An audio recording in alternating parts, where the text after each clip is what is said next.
Ganitong ulam naman yung niluto ko ngayon, my friend. Sigurado solve yung araw mo ngayon.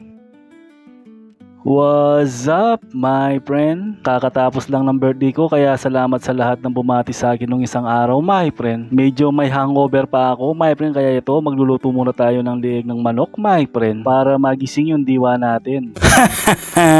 May mga tuka pa yung mga ulo ng manok natin, my friend, kaya tatanggalin natin yan, my friend, kasi hindi naman natin kinakain yan. Pwera na lang kung gusto mo yung tuka ng manok, my friend. Ay sus! Chos lang! Kung nagtatanong kayo sa birthday ko, my friend, wala naman masyadong ganap, my friend. Nagluto lang yung nanay ko ng pancit gisado, my friend, tapos umorder na lang ako ng pizza, my friend, para may handa lang sa birthday ko, my friend. Tapos hindi na ako nag-invite ng mga bisita ko, my friend, kasi wala akong may papakain sa kanila, my friend. Kaya sa susunod na birthday ko, my friend, mag-i-invite na ako. Basta sa inyo yung pulutan at inuman, my friend, sa akin na lang yung kwento. At nakahanda na rin yung lamesa at saka baso, my friend. Ay sus! Chos lang! Kaya nagluto ako ngayon, my friend, kasi isang araw na ako nakaratay sa higaan ko, my friend, na hindi kumakain. Tumayo na ako sa higaan ko, my friend, kasi nagugutom na ako.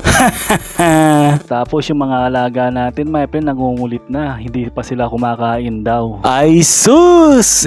Chos lang! Kung nagtatanong kayo kung anong niluluto ko ngayon, my friend, adobo sa puti, my friend. Baka ngayon nyo lang narinig yung pagkain yan, my friend. Sa palagay ko, hindi naman, kasi matagal ng ulam yan, my friend. Hindi lang masyadong niluluto ng iba. Yung iba ang tawag dito, my friend, adobo sa asin, my friend, pero wala namang asin na nilalagay.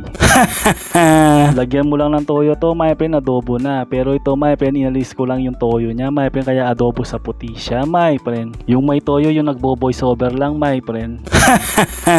Kung marunong ka magluto ng adobo, my friend, ganyan lang naman yung gagawin mo, my friend. Patutuyuin lang natin, my friend. Yung tipong nagmamantika yung niluluto natin, my friend, para masarap kapag kumain tayo ng kanin. Makalipas ang ilang oras, my friend, ito luto na yung nagmamantikang adobo sa puti natin, my friend. Sigurado kapag napanood mo to, my friend, maglalaway ka din. Ay sus!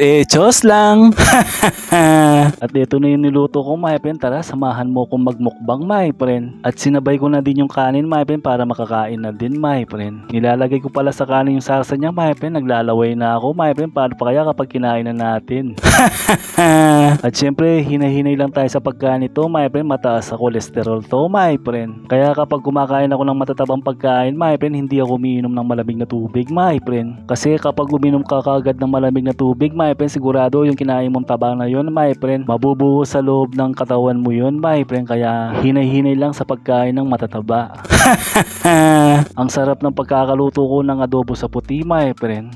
Kaya sige na, mga friends.